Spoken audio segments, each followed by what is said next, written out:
My name's Daisy, and this is the story of how I learned that family isn't always blood, and sometimes the people who should love you the most are the ones who hurt you the deepest. I came into this world as an unwelcome surprise to my parents, fresh out of college with stars in their eyes and careers on their minds. When my mom found out she was pregnant, she wanted an abortion. It wasn't the right time, they weren't ready, all that jazz. But my grandparents had other ideas. See, they were loaded, and they'd been bankrolling my parents' lives.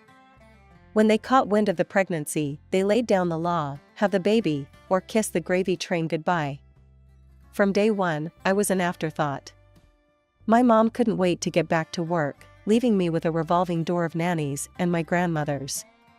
Don't get me wrong, I'm grateful for the care they gave me, but it wasn't the same as having real parents. As I grew older, my grandparents started to back off. They'd done their duty, keeping me alive and all, and now they were off to enjoy their golden years in exotic locales. Can't blame them, I guess. But it left me even more alone. By the time I was 7, I was practically raising myself. I knew how to cook basic meals, do my own laundry, and get myself ready for school. It wasn't ideal, but it was my normal. Then, everything changed. My mom got pregnant again. This time, it was different. My parents were ready, excited even. They'd climbed the corporate ladder, made names for themselves. Now they could afford to be parents, or so they thought. When my sister was born, it was like the sun had finally risen in our house. My parents were over the moon, cooing and fawning over her like she was made of gold. And I was pushed even further into the shadows. As the years went by, the difference in how we were treated became more and more obvious. My sister got the best of everything: toys, clothes, attention. If she wanted something, she got it. If she did something wrong, it was brushed off with a laugh and a kids will be kids. Me? I learned not to ask for things. I wore hand-me-downs and made do with what I had. If I screwed up, it was met with disappointment and lectures about responsibility. Don't get me wrong, we weren't poor. Far from it. My parents were doing well, really well. But in their eyes, I was already grown, already independent. Why waste money on me when my sister needed it more? I threw myself into my studies. If I couldn't have their love, I'd have their respect. I got top grades, joined every club I could, stayed out of trouble. But it was never enough. They'd nod absently when I showed them my report card, then turn back to my sister's finger-painting masterpiece. By the time high school rolled around, I was counting the days until I could leave. I applied to colleges in secret, not telling my parents until I'd already been accepted. When I finally got into one of the best colleges, I packed my bags and left without a word. It took them 3 days to notice I was gone. 3 whole days. And even then, it was only because my mom wanted some yogurt. When she called, her voice was casual, like she was asking about the weather. "Daisy, could you pick up some low-calorie yogurt from the health food store on your way home?" I almost laughed. Here I was, starting a new chapter of my life, and all she cared about was yogurt. "Mom," I said, trying to keep my voice steady, "I'm not at home. I've been at college for 3 days now. I'm living in the dorms." There was a moment of silence on the other end. I could almost hear the gears turning in her head, trying to process this information. Then, without a hint of remorse or concern, she said, "Oh. Well, if you come back, you'll have to stay at a hotel. We've given your room to your sister." Life at college was a breath of fresh air. But money was tight. My parents didn't offer any financial support. But my grandparents, bless their hearts, came through for me. They sent me small amounts regularly, just enough to keep me afloat. It wasn't much, but it meant everything to me. Not just the money, but the fact that someone in my family actually cared. "Daisy, dear," my grandmother would say during our infrequent phone calls, "we're so proud of you. You focus on your studies, all right? Don't worry about anything else." Those words were like a balm to my soul. I threw myself into my studies with renewed vigor, determined not to let them down. I couldn't work part-time like many of my classmates, the course load was too heavy, and I was determined to excel. So I pinched pennies, lived on ramen more often than not, and made every cent count. Meanwhile, life back home continued without me. My sister, the golden child, was struggling in school. Not that it mattered to my parents, they hired the best tutors money could buy, showered her with rewards for the slightest improvement, and made excuses for her every failure. By my senior year, companies were already lining up to recruit me. My professors sang my praises, my resume was impeccable, and I had my pick of job offers. But none of them felt quite right. I wanted more. I wanted to prove to myself, and maybe, just maybe, to my family, that I could make it on my own terms. So I took a leap of faith. I applied to a prestigious international company in Europe. It was a long shot, but I figured I had nothing to lose. When the acceptance email came, I nearly fell out of my chair. This was it. My ticket to a new life, a fresh start. I graduated with honors, my grandparents beaming proudly in the audience. My parents? They sent a generic congratulations card. My sister didn't even bother with that. But I didn't care. I was beyond seeking their approval. As I packed my bags for Europe, I thought about calling my parents to say goodbye. In the end, I decided against it. What was there to say? They'd made it clear where I stood in their lives. Instead, I hugged my grandparents tight, promising to call and write often. Life in Europe was everything I'd hoped for and more. Every now and then, I'd call my parents. Old habits die hard, I guess. But each conversation was like pulling teeth. They'd give monosyllabic answers, always too busy or too distracted to really talk. And they never, not once, called me. Then I met Marco.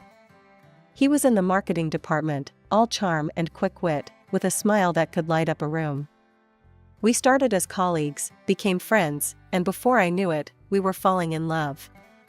When Marco proposed on a moonlit beach in Positano, I didn't hesitate. We decided to have the wedding in Italy. "We should go tell your parents in person," Marco said one night as we pored over wedding plans. "And invite them properly. It's the right thing to do." So we flew back to the States, armed with wedding invitations and hope. Foolish hope, as it turned out. From the moment we walked into my childhood home, it was clear we weren't welcome. My parents were cold, distracted. They barely looked at Marco, barely acknowledged our news. "Oh, that's nice," my mother said, her eyes on her phone. "We're terribly busy though. Your sister's new apartment needs work, and we're overseeing the renovations." We stayed for a week. A long, uncomfortable week. My parents were hardly ever home, always at my sister's new place. But my sister? She was always around, always watching, always there. I saw the way she looked at Marco. The flutter of her eyelashes, the coy smiles. It made my stomach churn. "Marco," she cooed one evening, "I'd love your opinion on the color scheme for my bedroom. Why don't you come up and take a look?" I saw the discomfort on Marco's face. "I don't think," he started, but I cut him off.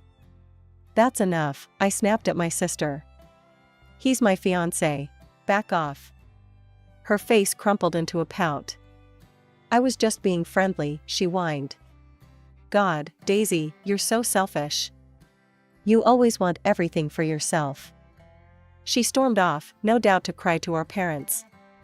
And sure enough, not 10 minutes later, my mother was there, face like thunder. "How dare you speak to your sister that way," she hissed. "After all we've done for you." I laughed, a harsh, bitter sound. "All you've done for me? That's a joke, right? You've done nothing but ignore me my entire life." But it was useless. In their eyes, I was always going to be the villain. The unwanted child who dared to want more. That night, as Marco and I lay in bed in a nearby hotel, because of course, my old room was now a home gym for my sister, I made a decision. "Let's go home," I said softly. "Back to Italy. This isn't my home anymore. It hasn't been for a long time. Marco pulled me close, his warmth a comfort in the cold reality of my family's indifference. "Okay," he said simply. "Let's go home." As we boarded the plane the next day, I felt a mixture of relief and sadness. Relief to be leaving the toxicity behind, sadness for the family I never really had. Back in Italy, life slowly returned to normal. Marco and I threw ourselves into wedding planning, determined to create the perfect day. But the visit home had left a bitter taste in my mouth, a reminder of all I'd left behind. "Are you sure about this?" Marco asked one evening as we sat on our balcony, the sun setting over the Tuscan hills. "Not inviting your sister, I mean." I took a sip of wine, letting the rich flavor roll over my tongue before answering. "I've never been more sure of anything in my life," I said finally. "After what happened. I can't have her there, Marco. I won't." He nodded, understanding in his eyes. What I didn't tell him was about the messages. The explicit, inappropriate messages my sister had been sending him on social media since we'd left. I'd seen them by accident one day when using his phone. He'd been too embarrassed, too kind to tell me. But I knew. And it was the final straw. 6 months flew by in a whirlwind of cake tastings, venue visits, and dress fittings. Before I knew it, we were just weeks away from the big day. There was just one last thing to do. With a deep breath, I picked up the phone and dialed the number I still knew by heart, even after all these years. "Oh, Daisy. What is it?" "We're rather busy at the moment." My mother's voice, distracted as always. I swallowed hard, pushing down the hurt. "I'm calling about the wedding. I booked your flights and hotel. Everything's paid for. We'd love for you and Dad to come." There was a pause, then, "That's nice, dear. But what about your sister?" "We haven't received an invitation for her." I closed my eyes, steadying myself. "She's not invited, Mom. After what happened during our visit, and the messages she's been sending Marco. I don't want her there." "Messages? What messages?" My mother's voice had an edge to it now. "The explicit ones, Mom. The ones she's been sending my fiancé. It's inappropriate and disrespectful. I won't have that drama at my wedding." The silence on the other end of the line was deafening. I could almost hear the gears turning in my mother's head, trying to find a way to excuse my sister's behavior, to make me the bad guy once again. "I don't know what you're talking about. Your sister would never do such a thing. Daisy, be reasonable." "I am being reasonable. For once in my life, I'm putting myself first. You and Dad are welcome to come. The flight details will be emailed to you. I hope you'll be there." She didn't say anything and just hung up. The morning of my wedding day dawned bright and beautiful. Everything was perfect, the flowers, the music, the food. Everything except for the 2 empty seats in the front row. As the hours ticked by and guests began to arrive, a knot formed in my stomach. Where were they? Surely they couldn't do that to me. "Marco," I said, my voice trembling slightly. Can we delay the ceremony a bit? I need to make a call." His eyes filled with understanding and sympathy. "Of course, amore. Take all the time you need." With shaking hands, I dialed my mother's number. It rang, and rang, and rang. Just as I was about to give up, there was a click. "Hello?" My mother's voice, groggy and irritated. "Mom, where are you? The wedding's about to start." There was a pause, then, "Daisy? Do you have any idea what time it is here?" "We were sleeping. It's the middle of the night." I felt like I'd been slapped. "Sleeping? But the wedding. You were supposed to be here. I sent you the tickets, the hotel information. Everything." "Oh, that." Her voice turned cold. "Well, we decided not to come. Your sister is having her housewarming party today. We couldn't miss that." I couldn't believe what I was hearing. Her housewarming? But she's known about my wedding date for months. Why would she schedule it for today? Don't be selfish, Daisy. The world doesn't revolve around you. Besides, how could you expect us to go to one daughter's celebration and not the others? If you had invited your sister like you should have. Mom, I cut her off, my voice hard. You know why I didn't invite her? After what she did. That's all in your head, Daisy. Your sister would never do such a thing. You've always been jealous of her, always trying to make her look bad. I laughed, a bitter sound. Jealous? Is that what you think this is about? God, Mom, do you even hear yourself? Don't take that tone with me, young lady. This is your own fault. Your sister's party is none of my business, I finished for her. Just like my wedding is clearly none of yours. Goodbye, Mom. Enjoy the party. I hung up before she could respond, my hands shaking but my resolve firm. I looked at myself in the mirror, took a deep breath, and made a decision. And so, I walked down the aisle alone. No father to give me away, no mother to shed a tear. But as I looked at Marco, standing there with love shining in his eyes, I realized I didn't need them. I had everything I needed right here. Time has a way of healing wounds, or at least numbing them. Marco and I built a life together, full of love, laughter, and success. We'd both climbed the corporate ladder, our hard work paying off in promotions and accolades. We traveled, we made friends, we created a home. My parents never reached out. No congratulations on our wedding, no holiday greetings, nothing. And after a while, I stopped expecting them to. I stopped checking my phone on my birthday, stopped hoping for a Christmas card. It was easier that way. Then, on a random Tuesday in April, my phone rang. An unfamiliar number with a very familiar area code. My hometown. Hello? I answered, my heart pounding. Daisy, is that you? My mother's voice, sounding older, more tired than I remembered. Daisy, we need your help. And so the story came out. The company my parents had worked for, the one they'd sacrificed everything for, including their relationship with me, had gone bankrupt. They were out of work, with no savings to fall back on. We've always lived well, you know that, my mother said, a note of desperation in her voice. We know we haven't been good parents to you. But we need help, please. I closed my eyes, conflicting emotions warring inside me. Anger at their past treatment, satisfaction at their comeuppance, pity for their situation, and a small, traitorous spark of hope. Maybe this was it. Maybe this was the moment they'd finally see me, value me. Okay, I said finally. I'll help. How much do you need? The figure she named made me wince, but I could afford it. Marco and I had done well for ourselves, after all. I made the transfer immediately, a mix of emotions swirling in my chest. It's done, I told her. The money should be in your account soon. Over the next few months, the pattern continued. Text messages would arrive, always asking for money. The amounts were smaller now, but the requests were frequent. And every time, like a fool, I sent the money. After one such transaction, Marco found me staring at my phone, a wry smile on my face.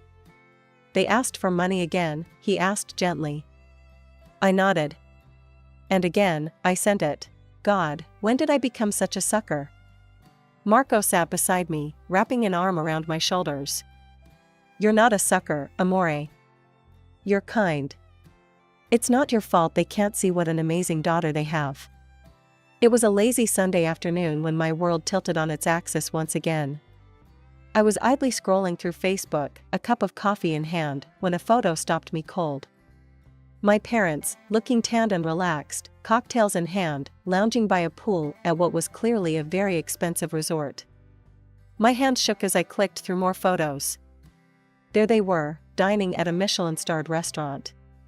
Posing in front of a luxury spa. Living it up like they didn't have a care in the world. Like they hadn't been begging me for money for months. With a growing sense of dread, I navigated to my sister's page. What I saw there made my blood run cold.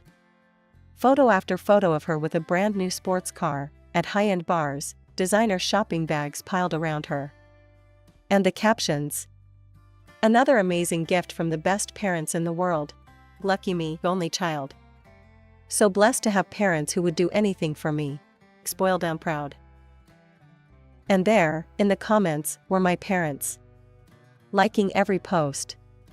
Commenting things like, nothing but the best for our little princess, and you deserve it all, sweetheart. I felt sick. The phone slipped from my trembling fingers, clattering to the floor. How could they? How dare they? As if on cue, my phone started ringing. It was them. With a deep breath, I answered. Daisy, dear, my mother's voice dripped with fake sweetness. We were wondering when you might be sending the next transfer. Life's been so hard, you know. We're thinking of renovating the house, it's gotten so old and dreary. Something in me snapped. Hard? I've seen the photos, Mom. The resort, the restaurants, the gifts for my sister. How dare you? There was a pause, then my mother's voice turned cold. Now you listen here, we gave you life. I could have had an abortion, you know. But we chose to have you. You owe us everything. Now, about that money. I didn't let her finish. I hung up, my whole body shaking with rage and hurt. The phone immediately started ringing again.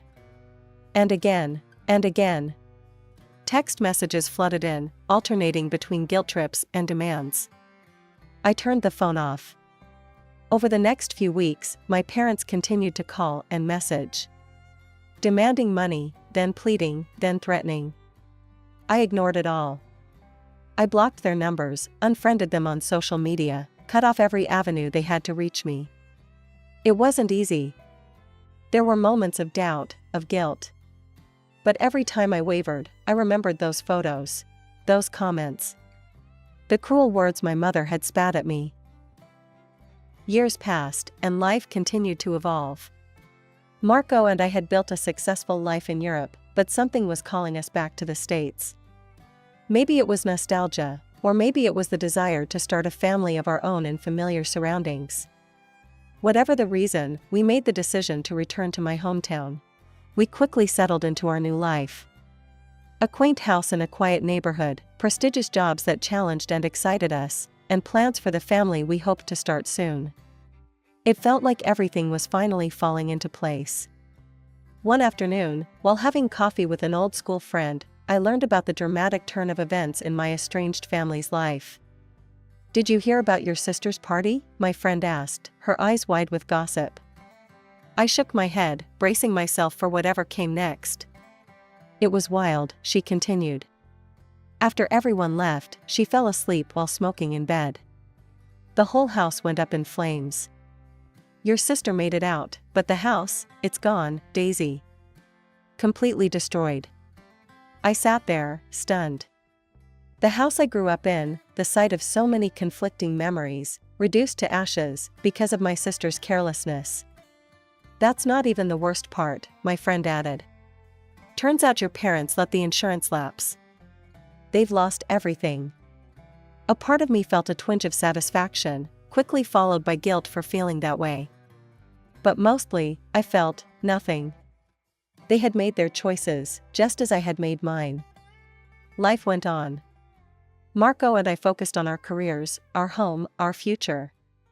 Then, one sunny Saturday morning, a knock on the door changed everything. I opened it to find my parents standing there.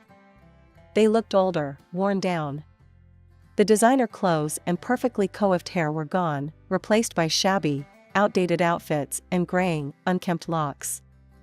Daisy, my mother said, her voice trembling. We need your help. I stood there, frozen, as they poured out their tale of woe. Living in a cramped, rented apartment. Struggling to make ends meet. No savings, no support from their own parents, unable to find work at their age. And your sister, my father added, his voice bitter. We asked to stay with her, in the apartment we bought her. She kicked us out. Said she didn't have room for old people. A part of me wanted to laugh at the irony.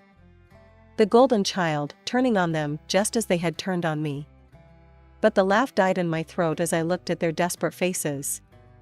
"Please, Daisy," my mother pleaded. "We have nowhere else to go. You're our only hope." For a moment, I was tempted. The little girl inside me, the one who had always craved their love and approval, wanted to throw open the door and welcome them in. But then, "You owe us this," my mother said, her tone shifting from pleading to demanding. "After all, I could have aborted you. You owe us your life." And just like that, the spell was broken. I felt a calm settle over me, a certainty I had never known before. "No," I said, my voice steady and clear. "I don't owe you anything. Not for giving birth to me, not for the years of neglect, not for choosing my sister over me time and time again. You made your choices. Now you have to live with them. Now, I'm asking you to leave. If you don't, I'll call the police." My father tried to step forward, but I stood my ground. "I mean it," I said. "Leave. Now. And don't come back." They left, hurling insults and threats as they went. I closed the door, leaning against it as tears finally came. Not tears of sadness or regret, but of relief. Of closure. That night, I called my grandparents. They had always been there for me, even from a distance. They listened as I poured out the whole story, offering words of comfort and support. "You did the right thing, Daisy," my grandmother said. "You can't set yourself on fire to keep others warm. Especially those who wouldn't even notice if you burned." As I hung up the phone, I felt a sense of peace wash over me. The last ties to my toxic past had been severed. The future stretched out before me, bright and full of possibility.